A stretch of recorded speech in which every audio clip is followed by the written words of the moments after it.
Hi, this is Jill Sobule, and I'm excited to come back to E-Town on November 17th, and I'm promoting my new record, Nostalgia Kills, and I'm here with Rabbi Sol Solomon and Dave's Gone By, and oy vey, a Jew from Denver. That's me.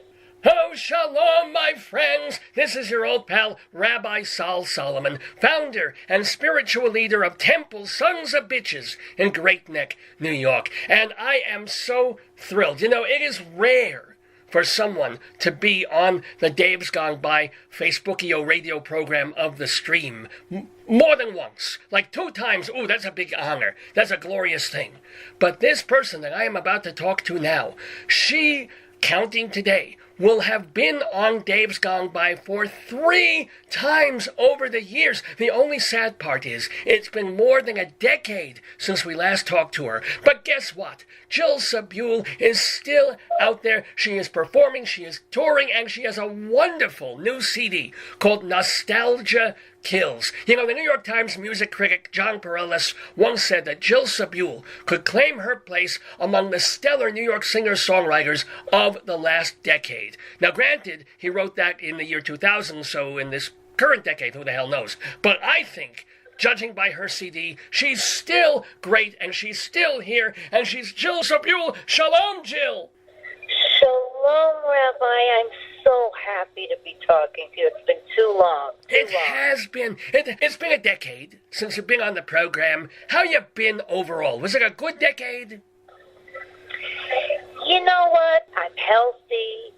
I'm semi-happy. I've got a new record out, and I've learned a lot. It doesn't seem that long. That's the craziness about it. As you get older, time goes by so fast. So it doesn't seem that long since I last talked to you. And people might not realize that Jill is a Jewess, and if you didn't know that when she said she's semi-happy, that's about as good as a Jew gets, by the way. No, you're not going to find a happy Jew, but semi-happy. So what's making you happy currently? Well, the music, of course. And what's making you not so happy currently? Well, I think what's not making me as happy is can I be Jewish for a moment? Oh, absolutely. Right now, my back is hurting. Oy. Terrible. Not bad. That's just a little bit of it. I think also, I think like a lot of people, I've been consumed with the politics of the day and what's coming up, and I think it's concerning, and I'm Jewish. What am I going to say? I've been seeing someone who's Italian, and she says that they call Italians happy Jews. Italians are happy Jews. Yeah, and they're just as loud and just as obnoxious in restaurants, and yet still they're quite. So, how did you meet this nice Italian girl? In Pittsburgh. Okay. Yes, actually, I was there in Pittsburgh a couple days before the shooting, and saw the beautiful community there in Squirrel Hill. But I kind of like Pittsburgh. Outside of that little area, it's not very Jewish, I have to tell you. Well, it's even less Jewish now, if you think about it. But yeah. But it's like the person I was seeing beforehand, the same from Alabama, and they actually thought that never grew up with Jews, but that Jew was a verb. The Jew was a verb growing up. Oh, I've heard that, but... And I would get, when I lived in the South for a couple of years, I would always get, you don't seem like a Jew. Well, they mean that, I hate to say, as a compliment. They mean that, you got these cute Danish-looking features. You got the big eye. You're a cute girl. Which people say, oh, Jews don't look like that. They're not blonde. They're not like that. I don't know. They mean well, except they're horrible, and you want to stab them when they say that. They mean well, but they're horrible. And I did, for a moment, you talk about my eyes and everything, there was a moment I thought, maybe my mother had an affair with my stepfather earlier on. Maybe I've got some other kind of blood in me, but no. Well, wait a minute, actually, not the irony, but that your mom did actually have an affair. So how can you be so sure that you weren't... Because I did the 23andMe. It's like 99% Ashkenazi and 1% Neanderthal. Oh! There's not an Irish blood I'm like 40% Neanderthal, just mentally, basically. That's not even bothering to send in the kit. Neanderthals are a lot smarter than we thought they were. Really? Yeah, they get it bad. They get it bad. They're good, yeah. Well, they had so much forehead, there must have been some brain behind it, I guess. I don't know. Yeah. But anywho, so, but you didn't get to say, like, how did you meet your girlfriend? Do you really want to hear? Well, if it's an interesting story, you were in Pittsburgh. I mean, was she at your concert? Was something else? What? Well, I was been spending time in Pittsburgh for I'm working on a theater piece called Hashtag, and they told me I could use language. Yes. Hashtag fuck 7th grade. Hashtag fuck 7th grade. That is a theater piece I'm working on.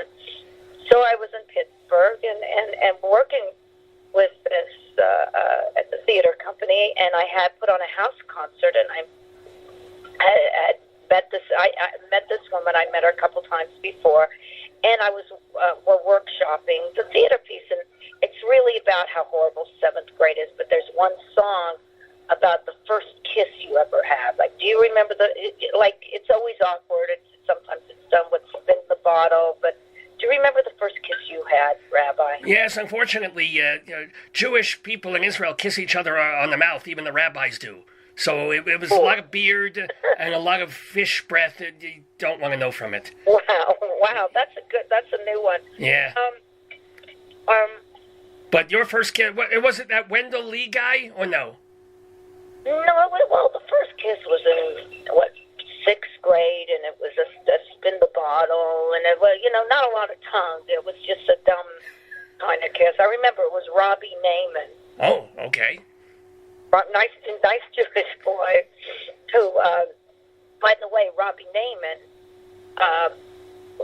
asked me to go steady that year, and after 1 week he dropped me. Oh, I'll bet he's regretting that. He's been trying to be my Facebook friend for forever. No, wait. So you're blocking him, or you're not letting him be your Facebook friend because you still hold a grudge 50 years later? Well, actually, he wrote a really sweet little note that said it was cute. Like, I hadn't seen him since 8th or 9th grade, and he goes, I hope you're still not mad at me.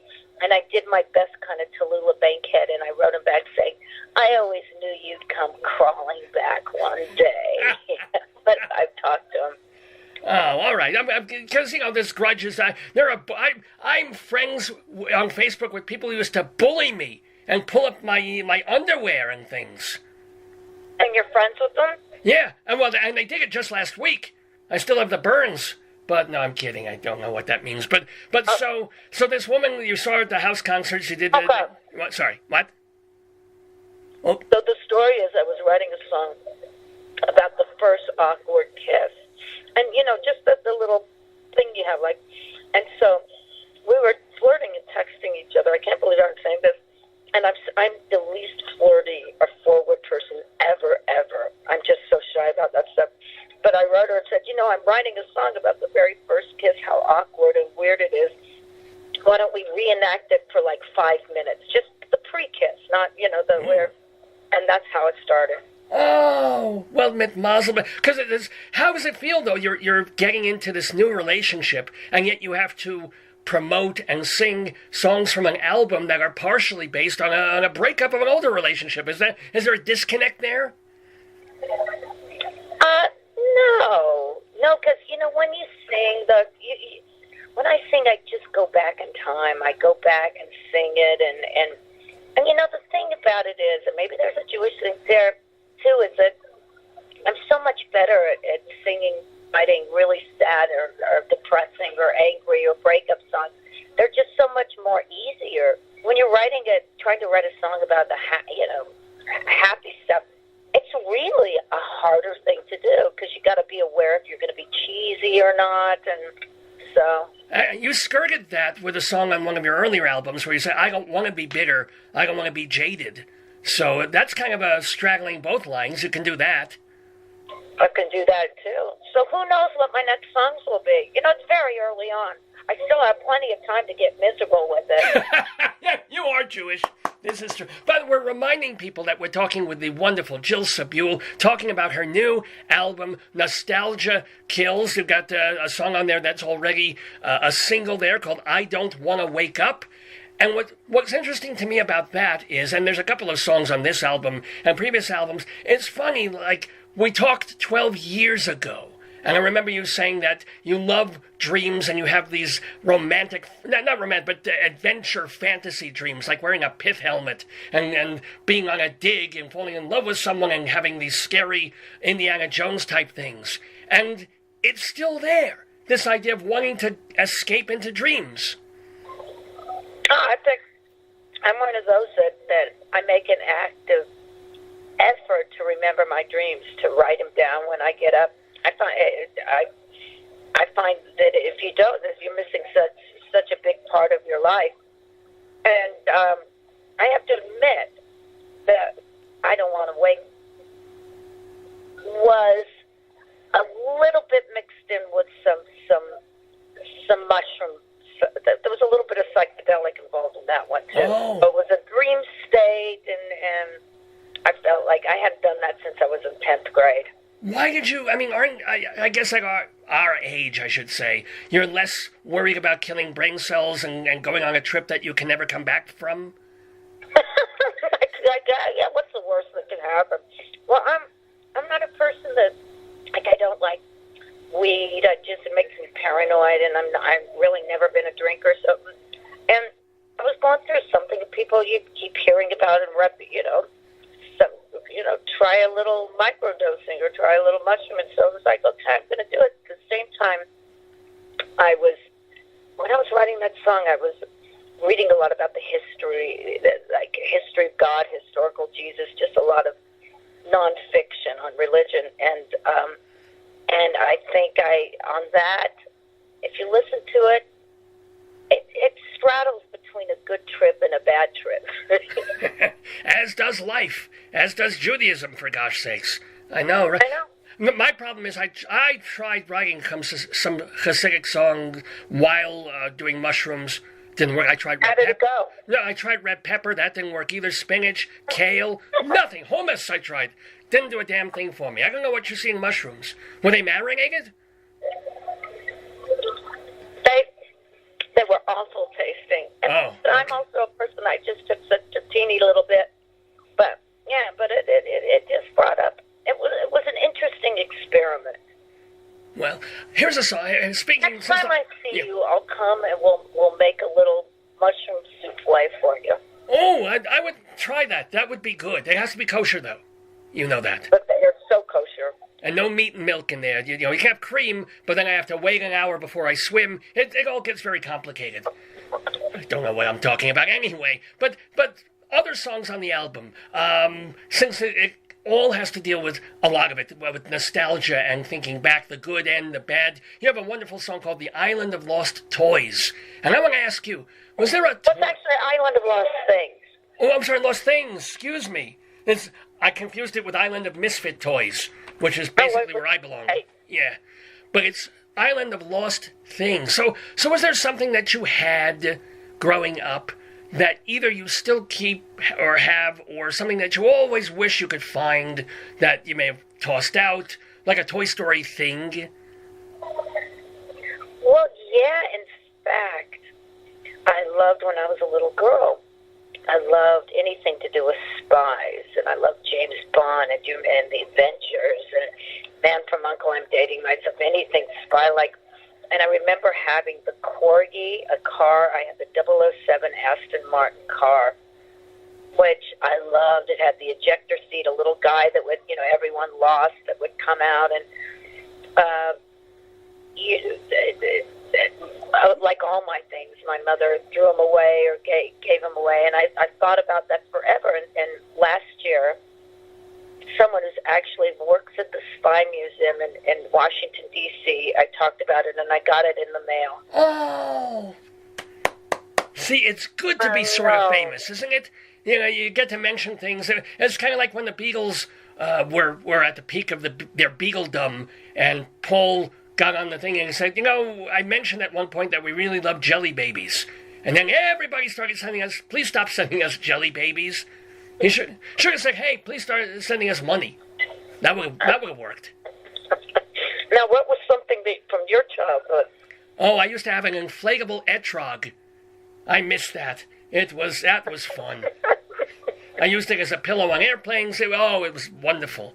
But now, speaking of sending money, this is kind of cool because the last 2 or 3 albums that you did, because you're not on quote-unquote the major big label anymore. You do your own label. You're on, was it Pinko Records? On Pinko Records. Are you yourself responsible for production, distribution, mailing? How big is this operation? Well, I hired some people, but I have to tell you, it's really hard to do it yourself because mainly it takes so much time and organization when you could be writing songs, which I'd rather be doing, and organization is not in my wheelhouse.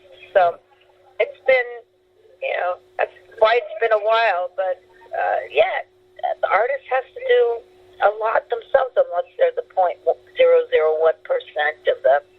Another person who has been on this program is the great Jane Siberry.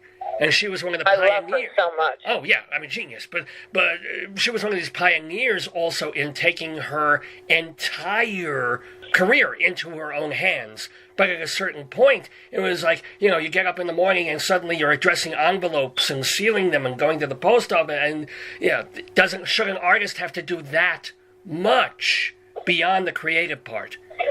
That's the balance. Yeah. Right. It takes a lot of time.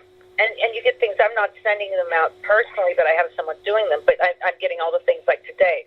Someone got their record, but my signature, it was a sign, got smudged. Oh. So we have to send another one. And the thing is you want to be really, I rely on a fan base, so you want to be really good to everyone. So.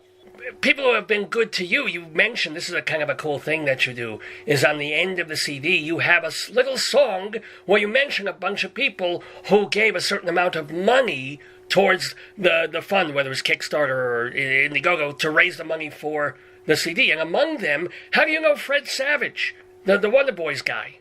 One of you. Yes, he's a fan. Well, yeah, and I got fans who are, on my Kickstarter, the highest level I did, and it was a total joke, was $10,000. You will be on my record, my personal Lord and Savior. And Joss Whedon of Buffy the Vampire fame is my personal Lord and Savior. I know that's not, there you go, he's my personal Lord and Savior on the record. Whoa. So, now, did you know him? Did you ever have any of your songs on Buffy or any of the programs that he does? Yeah, it was on Buffy, but we did, he's a fan. Yeah. And the other person, who gets a theme song, one of the levels is I write you a theme song, which I haven't done yet, is Tom Bergeron, the guy who hosts Dancing with the Stars. Well, you mentioned him in that track, but you just name-check him. Yep. So he's already mentioned Tom Bergeron. Now, no one would... Fred Savage I get, but who would think that Tom Bergeron, the dancing guy, is a big fan of yours? Not that he wouldn't be. Not that you wouldn't appeal to everybody, but it just sort of comes out of the blue. It comes out of the blue. But I've known him for a while. And he is a closeted... He's not so good. Let's watch that word, yeah. No, not it. He is the coolest person. He's just got a cool, and it's not closeted. He comes across, he's got a great demeanor and everything, but he's a really good guy. So I actually think most of the people that like my music are good. I'd hang out with them. Yeah, one hopes you're not making music for Deep South Republicans, if you know what I'm saying. Well, maybe you are. Maybe you are. Hard to tell. Like if I did, which I do like, but if my genre was 70s or Southern rock, I might have a different audience base. Not saying I don't like it either, But, Yeah, or if you were doing country, going directly into real country music, which is not that big a stretch. You throw in a slide guitar and a dobro, there you are. But that's not what you do. So. Right, I could be playing, I could be opening for Toby Keith. God forbid. But anyway, now let's talk, since we're talking music, and we want to talk a little bit of theater. Since we talked to you in the neighborhood, you did have a show up. You did you're working on a show now, but something called Prozac and the Platypus. How did that go? Well, I've had one since then. Prozac and the Platypus I've had, but last year, or this year, or the last winter, the NYU kids did a musical of mine called Times Square. I don't know if you remember, there was a kind of a cult movie in 1980 called Times Square. Maybe it was 78. No. About two girls, one runaway in New York City. So we did an adaptation of that, and I really enjoy working in musical theater, and they have me do it because they want to do something different than traditional jazz hand musical theater, which I wouldn't even be able to know how to do. So, I did music to the original production, Broadway production of Yentl, and that was, not the Barbra Streisand version. Right. Now, wait, who's doing that? Because I heard about you adapting Yentl. There was a few theaters. There was St. Louis Theater, the Jewish Theater in Washington, D.C. We've done it about 4 places, and here's what's great is it's kind of klezmer, folky punk. And when I did it in New York, we did one night of the music at Lincoln Center, and I worked with this band who were all female, klezmer, amazing artists, and the band is called Isle of Klezbos. Oh! Great band name. I love that name. They've been around for like 20 years. I think Deborah Kreisberg is in there, or somebody. So you know them, of course. Well, yes, I know. I once dated a girl who became a klezmer musician. Now she's a lesbian. But thank you ever so much. Yes. It's just riffing on the same joke, essentially. But yeah. I know. So are you? But it's interesting that you don't feel comfortable yet, or you're dipping a toe in, but not ready to jump into Rodgers and Hart style, Rodgers and Hammerstein, William Finn, Son Imes, well, maybe Finn kind of stuff. You're still staying in the pop mode, but theater has different demands when you're talking about how to craft a song for the theater. Well, theater's changing, and also I'm adapting too. So, and it's also what I mean. People seek you out because of what you do, and I'm pop, but not. But I've always had told a story in my songs. I come from maybe the older of the singer-songwriters that told stories, and so I think that it's not that incompatible. And are there things that you're learning now, having done not just one musical, but working on all these, you're working on Fuck the Seventh Grade, the solo show, you got Prozac and the Platypus, the Yentl thing. Are there things you know now that you didn't know 10 years ago? No, I think you have to still expand and keep learning, and I think as you get older, sometimes your natural tendency is to go to the same place you've been before, musically and lyrically, and it is good to to experiment and to be open and to figure out if you're writing for a character, what that character's sound is like, what that, I just think you're always learning. Ooh, I like that. Or else, you're in trouble.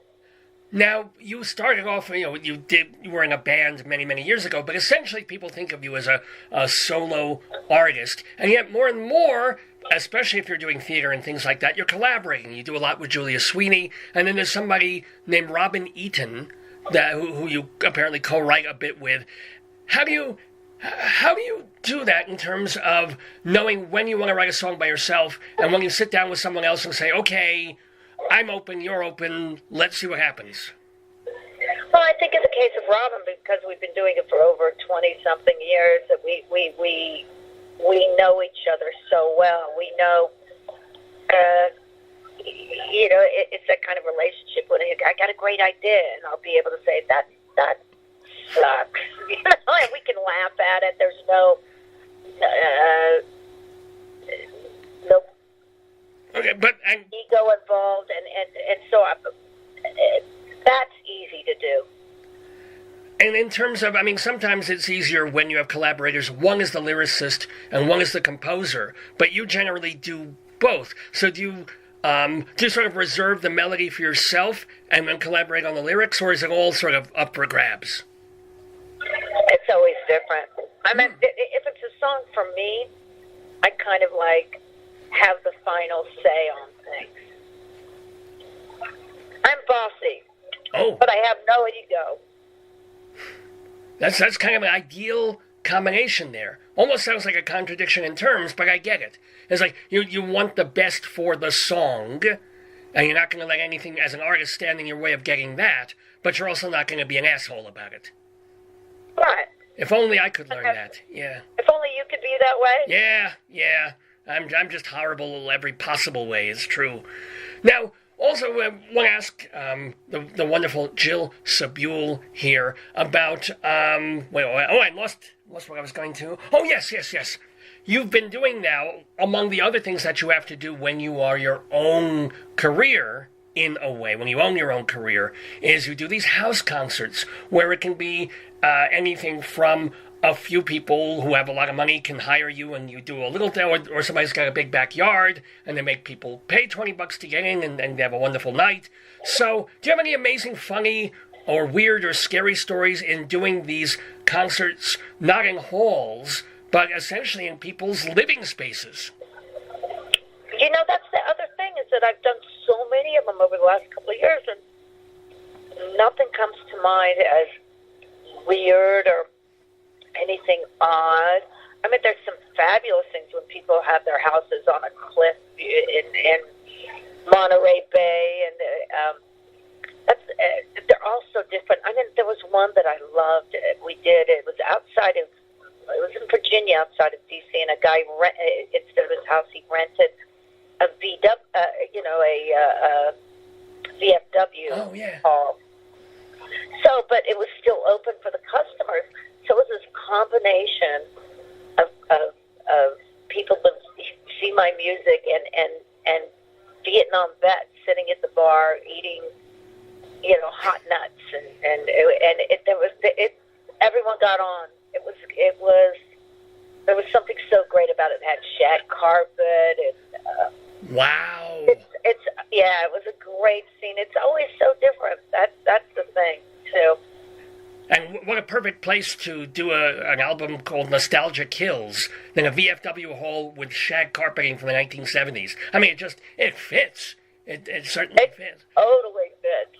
Now, you had mentioned in the very beginning of the conversation here that thank God, you're doing well, you're healthy, you're fine. But as an independent artist, you're doing well, you make some money, you get a song licensed somewhere, you do these house concerts, you have an album out, and then you go and in concert, people buy the album. But what do you do in terms of health insurance and making sure if I'm sick, God forbid, 5 years from now, are you safe?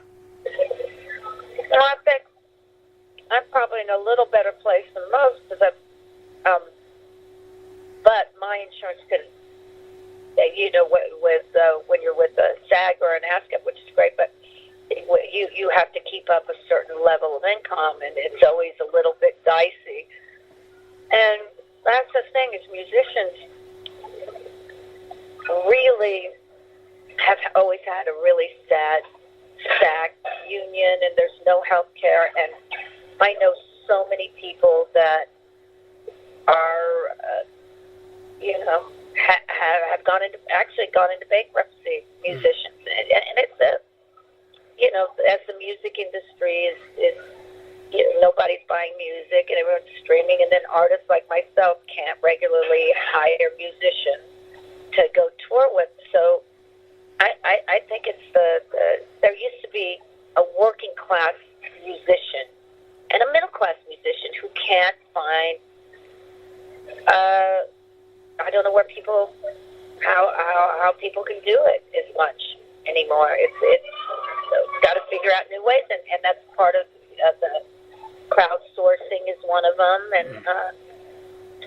I mean, the revenue streams, for a normal day-to-day life, you tour, you do this, and there's a revenue stream where you can live fairly comfortably. But it's just that oh my God, that catastrophic thing. And if health insurance for someone who doesn't work for a big company is probably, $1,000 a month now. It's nuts. So that's why I wonder and worry about for people like you, people in your position. I mean, do you still get royalties from, like, I Kissed a Girl, or only the record label does?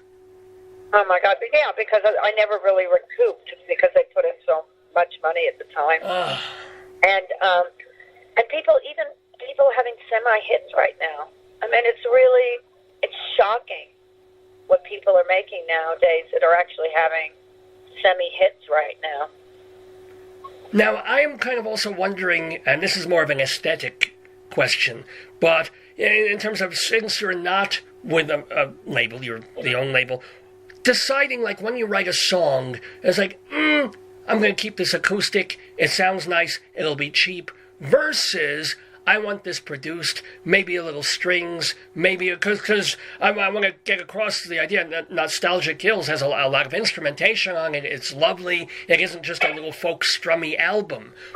How do you make that, is it ever financial, or is it always, I hear this song with electric guitars, drum, bass, and maybe one violin. I haven't been the brightest, probably, in my, I spend money when I record, because it's like, if I want a string quartet, I'm going to get not just a string quartet, I'm going to get a really good string quartet. So a part of me was like, I did really well at Kickstarter. It was like, damn, I should have just done it on my iPhone for $20,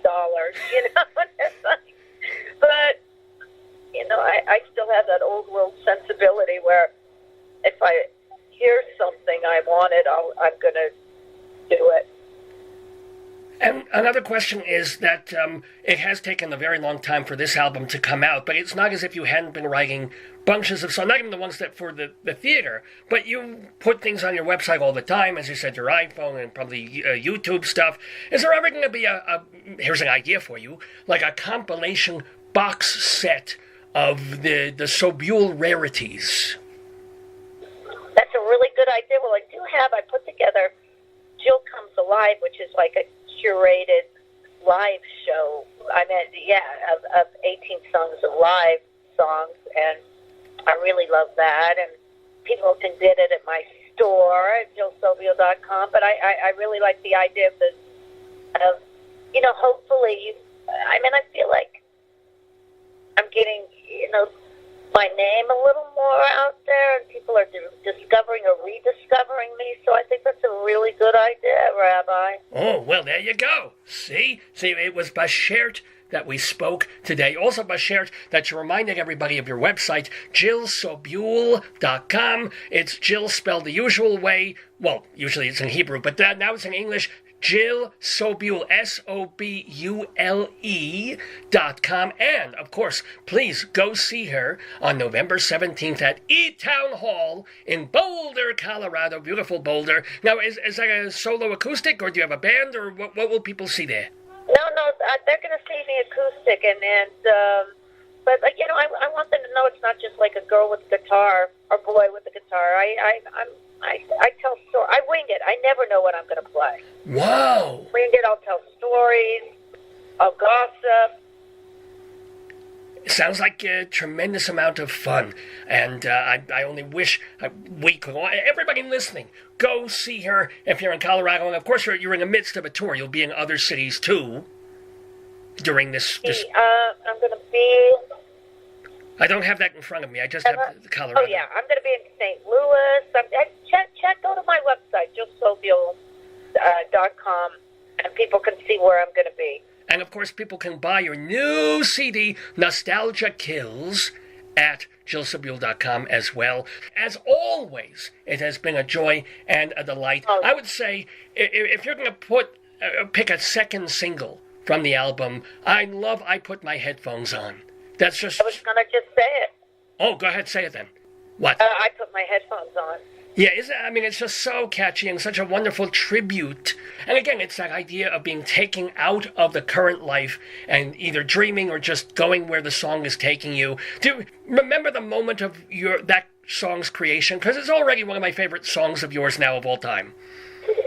Oh, well, that song originally was written and it was never used for this musical Times Square, and it was about the young girl who's listening to her favorite radio show in New York City in the 70s, and music is this young girl, the character in the play, music is what's saving her.